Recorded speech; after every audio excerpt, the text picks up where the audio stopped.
So, Meralco Ginebra, Game 6. So, nanalo itong Meralco kasi they have a good start. No, yun yung sinasabi na it's a defensive-oriented game. But at the same time, kung ganun yung laro, kailangan mong makauna. Okay. Ginebra, definitely, yung roster ng Ginebra mas malakas sa Meralco. Ayun nga, sinasabi, pag malakas ang roster mo, idinidikit mo lang yung laro. Idinidikit mo lang yung game. But, chances of winning, slim. Yeah. Kasi hindi ka pwedeng never say die. You have to have a good start in a basketball game in order for you to hope you have a better finish. Yung consistent, easier said than that. So, yun lang, Game 7 tayo sa Friday in Batangas.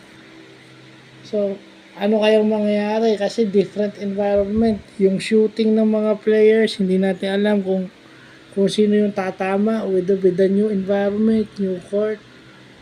Diba? Hindi natin alam kung sino yung acclimatize better, kung sinong team yung magkaka-acclimatize sa Batangas, dun sa court ng Batangas. San Juan Batangas ba yan? Oh, so yun.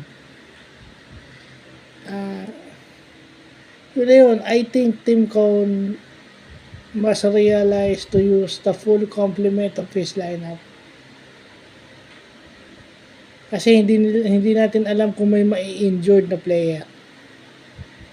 So, yun. Kasi, yun ang nakikita mo, di ba?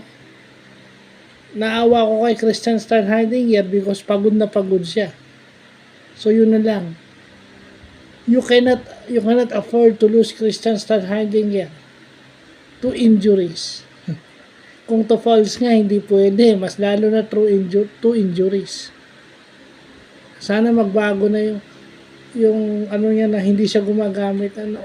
Of course, dapat pinapractice mo rin na magiging familiar sila dahil magkakasama din sila sa practice. You have to practice certain combinations in case of injuries. And of course, pag binunot mo sila, dapat kumpiyansa sila. You know, you've won 25 championships and then ganyan. I think Meralco found it smart to have a 7-0 start in the first quarter.